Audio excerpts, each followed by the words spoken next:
जय हिंद साथियों, स्वागत है आप सभी का आपके अपने यूट्यूब चैनल अमन स्टडी पॉइंट में। साथियों, आज के इस वीडियो में पर्यावरण के 30 प्रश्नों को देखेंगे जो आपके यूपी टेट के लिए महत्वपूर्ण है। तो ये जो है आपका ईवीएस का प्रैक्टिस सेट है। चलिए शुरू करते हैं वीडियो को, और आप जो है वीडियो में पूरे अंत तक बने रहिएगा ताकि पूरे प्रश्नों को आप सभी देख सकें। पहला प्रश्न है आपकी स्क्रीन पर, इनमें से कौन सा बंदरगाह पूर्वी तट का सबसे गहरा भूमिवर्ती यानी चारों ओर से भूमि से घिरा हुआ पूर्ण रूप से सुरक्षित बंदरगाह है? तो ऑप्शन है आपके स्क्रीन पर चेन्नई, ट्यूटिकोरिन, पारादीप या फिर विशाखापट्टनम। तो इस प्रश्न का जो आंसर जाएगा विकल्प डी के साथ, विशाखापट्टनम बंदरगाह जो है भारत के पूर्वी तट का सबसे गहरा भूमिवर्ती बंदरगाह है।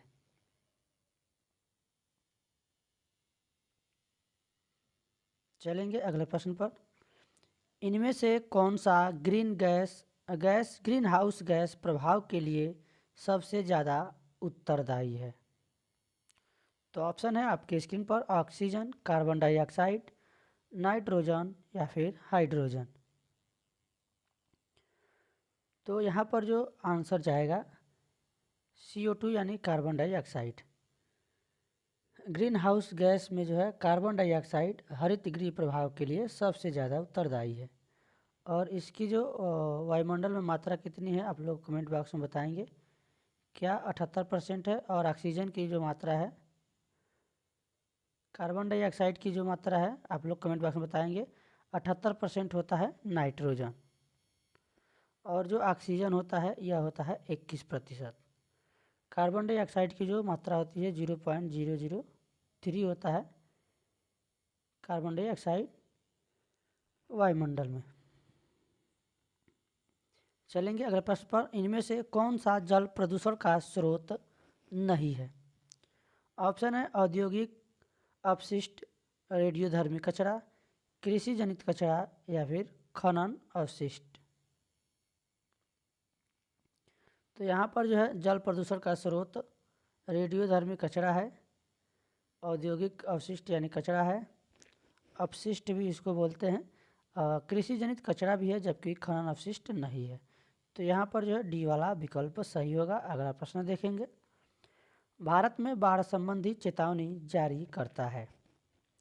विकल्प है आपके स्क्रीन पर, आप लोग भी कमेंट में अपना आंसर देते रहेंगे और वीडियोज के अंत में अपना स्कोर जरूर बताएंगे। तो भारत में जो है ऑप्शन यहाँ पर दिया गया है केंद्रीय जल आयोग, सिंचाई एवं बाढ़ नियंत्रण विभाग, जल संसाधन विभाग या फिर उपरोक्त सभी।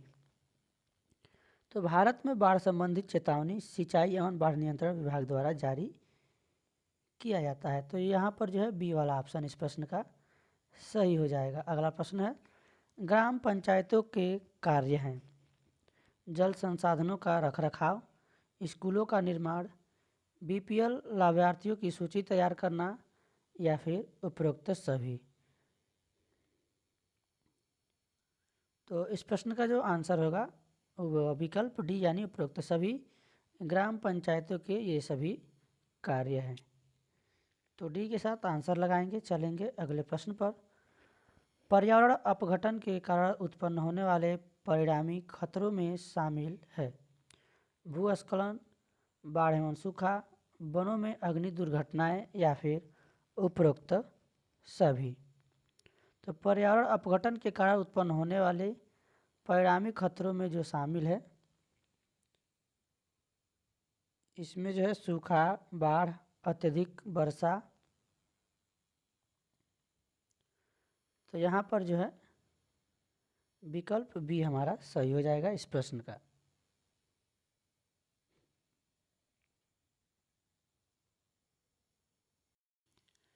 चलेंगे अगले प्रश्न पर, निम्न में से कौन सा राज्य इंदिरा गांधी नहर परियोजना से लाभान्वित हुआ है? ऑप्शन है केरल, उत्तर प्रदेश, राजस्थान या फिर मध्य प्रदेश। तो जो राजस्थान है यह जो है इंदिरा गांधी नहर परियोजना से लाभान्वित हुआ है? सी वाला ऑप्शन इस प्रश्न का सही हो जाएगा।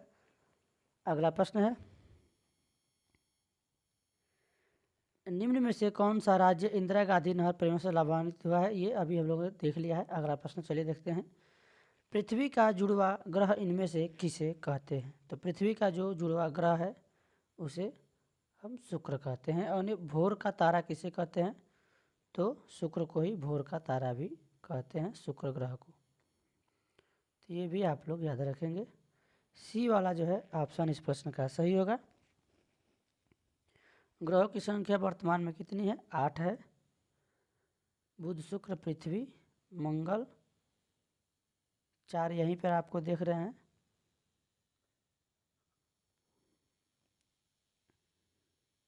शनि, अरुण, वरुण और एक पृथ्वी है।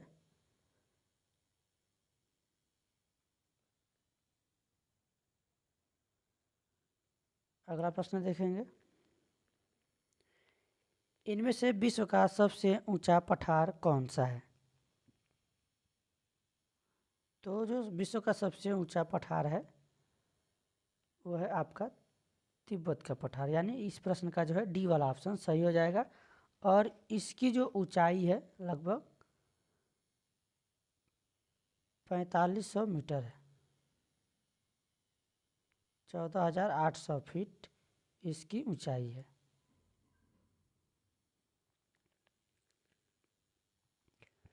मानव निर्मित या मानव जनित आपदा का उदाहरण है? तो यहाँ पर भूकंप, सुनामी, भूस्खलन ये सभी प्राकृतिक आपदा हैं। और एक होता है मानव जनित आपदा, इसमें रासायनिक आपदा हो जाएगा। जैसे कि भोपाल गैस आपदा देख सकते हैं, भोपाल गैस त्रासदी हुआ था जो।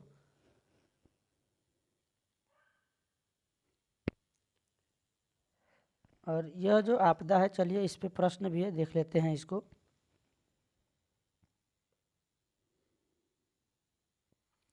ये जो है भोपाल में हुआ था। भोपाल गैस आपदा के लिए कौन सी गैस जिम्मेदार है? तो भोपाल गैस की जो आपदा आई थी इसमें जो गैस जिम्मेदार थी वो थी मिथाइल आइसोसाइनाइड।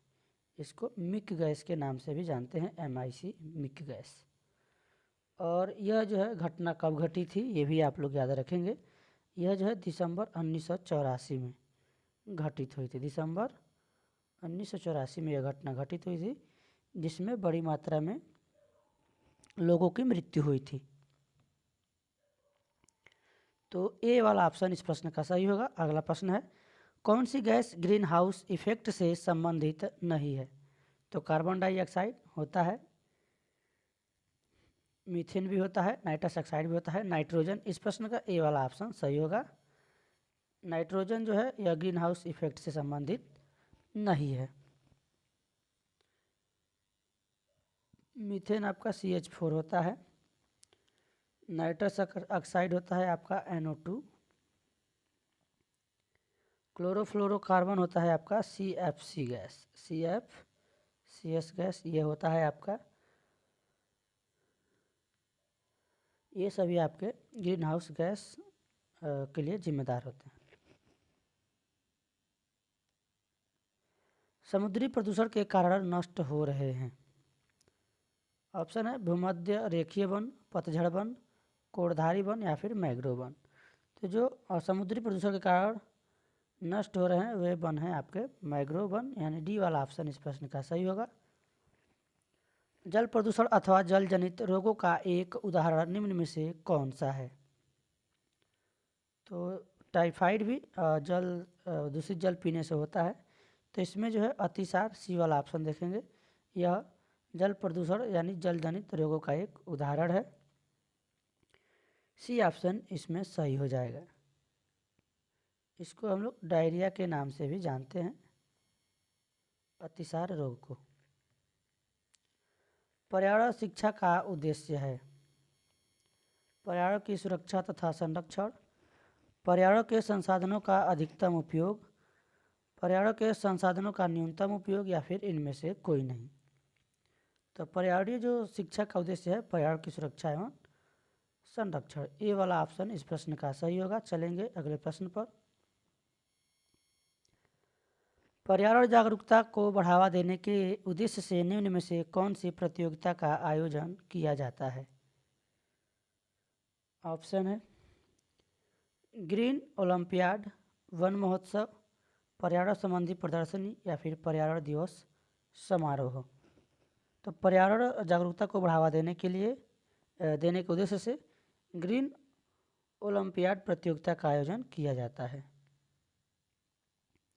इसका जो है ऑप्शन ए वाला सही होगा। चलेंगे अगले प्रश्न पर। निम्नलिखित कौन से दिवस को पर्यावरण दिवस मनाया जाता है? ऑप्शन है 10 जून, 5 जून, 20 जून या फिर 2 जून। तो 5 जून को मनाया जाता है पर्यावरण दिवस। बी वाला ऑप्शन इस प्रश्न का सही होगा। चलेंगे अगले प्रश्न पर। स्कूलों में पर्यावरण के प्रति जागरूकता लाने हेतु छात्रों में मानसिकता में बदलाव लाने में कौन सी रणनीति कारगर सिद्ध होगी? ऑप्शन है आपके स्क्रीन पर। खेल प्रतियोगिताओं का आयोजन, पाठ्यक्रम में बदलाव तथा गैर शैक्षिक तथा रचनात्मक क्रियाकलापों को शामिल करके, परीक्षा के माध्यम से या फिर इनमें से कोई नहीं। तो यहाँ पर जो है आंसर जाएगा हमारा विकल्प बी के साथ। अगला प्रश्न है भारतीय संविधान द्वारा उपलब्ध किए गए मूलभूत अधिकारों का मुख्य उद्देश्य क्या है?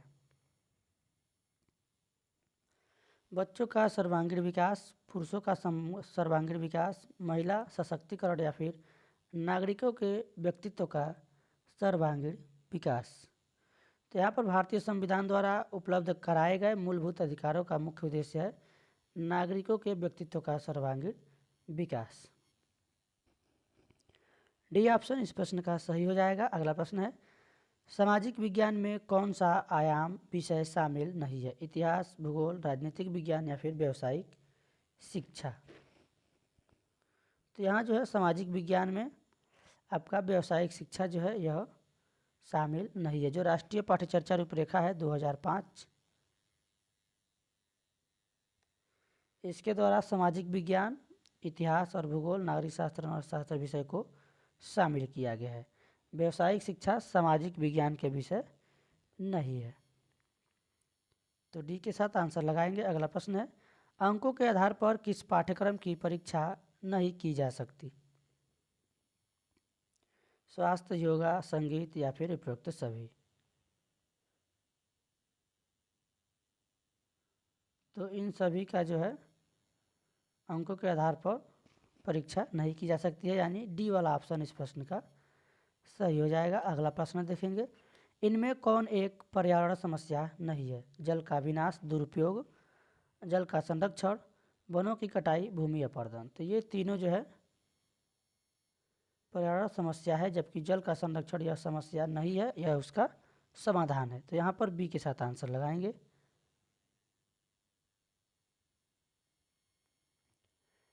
इनमें से कौन सा पर्यावरण शिक्षा का एक सिद्धांत नहीं है?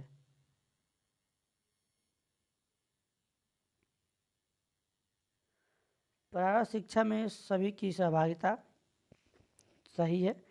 पर्यावरण शिक्षा जीवन पर्यंत शिक्षा प्रणाली नहीं है। पर्यावरण शिक्षा एक समेकित तथा सामुदायिक प्रयास होना चाहिए। पर्यावरण शिक्षा का सामाजिक तथा आर्थिक उद्देश्यों के साथ समुचित तालमेल तथा समान प्राथमिकता के आधार पर प्रचार प्रसार होना चाहिए। तो इसमें देखेंगे पूछा गया है कौन सा सिद्धांत नहीं है। पर्यावरण शिक्षा जो है यह जीवन पर्यंत शिक्षा प्रणाली है, और यहाँ पे दिया गया है नहीं है, इसलिए यही जो है हमारा आंसर होगा। बी के साथ आंसर लगाएंगे। अगला प्रश्न है नीली क्रांति संबंधित है। तो यहाँ पर जो है नीली क्रांति संबंधित है, यह आपका ऑप्शन है दुग्ध उत्पादन से, पुष्प उत्पादन से, मत्स्य उत्पादन से या फिर फल उत्पादन से। तो जो नीली क्रांति है यह आपका मछली उत्पादन से संबंधित है, मत्स्य। सी वाला ऑप्शन सही हो जाएगा। दूध जो है इसको जो है श्वेत क्रांति है। श्वेत क्रांति को दूध उत्पादन के नाम से जानते हैं। इंद्रधनुष जो है जो क्रांति है यह सभी क्रांतियों का सम्मिलित रूप है। हरित क्रांति जो है कि किसके लिए होता है? और हरित क्रांति के जनक कौन है? MS स्वामीनाथन। तो यहाँ पर जो है खाद्यान्न उत्पादन से संबंधित है हरित क्रांति। तो यहाँ से आपके प्रश्न बन सकते हैं, इनमें से कौन सा मानव पर्यावरण का एक घटक नहीं है? भूमि, धर्म, समुदाय, परिवार। तो इनमें से जो है मानव पर्यावरण का घटक नहीं है। परिवार भी है, भूमि भी है, समुदाय भी है। तो यहाँ पर जो है धर्म जो है यह मानव पर्यावरण का एक घटक नहीं है। बी के साथ आंसर लगाएंगे। चलेंगे अगले प्रश्न पर। पिघले हुए मैग्मा से निर्मित चट्टान है, आग्नेय, अवसादी, रूपांतरित या फिर इनमें से कोई नहीं। तो पिघले हुए मैग्मा से निर्मित जो है यह आग्नेय हो जाएगा। विकल्प ए वाला इस प्रश्न का जो है विकल्प सही होगा। अगला प्रश्न देखेंगे, इनमें से कौन सी गैस हमें सूरज की घातक किरणों से रक्षा करती है? ऑप्शन है कार्बन डाइऑक्साइड, नाइट्रोजन, ऑक्सीजन या फिर ओजोन। तो इसमें जो है ओजोन हो जाएगा, O3। विकल्प या हमारा जो है यहाँ पर सी सही होगा। जब जलवाष्प वायुमंडल में अवक्षेपित यानी संघनित होकर द्रव के रूप में पृथ्वी पर गिरती है तो उसे क्या कहते हैं? तो जब बारिश होता है तो उसे बारिश ही कहते हैं। यहाँ पर जो है वर्षा। बी वाला ऑप्शन सही होगा। कटीली झाड़ियाँ पाई जाती है गर्म तथा आर्द्र विषुवतीय जलवायु में, गर्म तथा शुष्क मरुस्थलीय जलवायु में, शीतल यानी ठंडी ध्रुवीय जलवायु में या फिर इनमें से कोई नहीं। तो देखेंगे जितनी भी कटीली झाड़ियाँ होती है रेगिस्तान में यानी जहाँ पर अधिक गर्मी पड़ती है, और शुष्क यानी मरुस्थलीय, यहाँ पर बी वाला ऑप्शन सही होगा। चलेंगे अगले प्रश्न पर, और आखिरी प्रश्न है इस वीडियो का। स्वर्णिम रेशा इनमें से किसे कहा जाता है? तो यहाँ पर देखेंगे ऑप्शन है चाय, कपास, जूट या रबर। तो स्वर्णिम रेशा कपास को कहा जाता है। बी विकल्प इस प्रश्न का सही हो जाएगा। तो साथियों आप लोग एक बार कमेंट में ज़रूर बताएंगे कि आपके 30 में से कितने स्कोर हुए हैं। आप लोग अपना स्कोर कमेंट बॉक्स में बताएंगे। आज की वीडियो में बस इतना ही। मिलेंगे नेक्स्ट वीडियो में नए टॉपिक के साथ। अभी तक आपने वीडियो को लाइक और शेयर नहीं किया है तो वीडियो को लाइक और शेयर कर दीजिएगा, और चैनल पर पहली बार हैं तो चैनल को सब्सक्राइब कर लीजिएगा, और जो बेल नोटिफिकेशन आइकन है उसको प्रेस कर लीजिएगा ताकि कोई भी नोटिफिकेशन सबसे पहले आप सभी तक पहुंच सके। धन्यवाद। जय हिंद।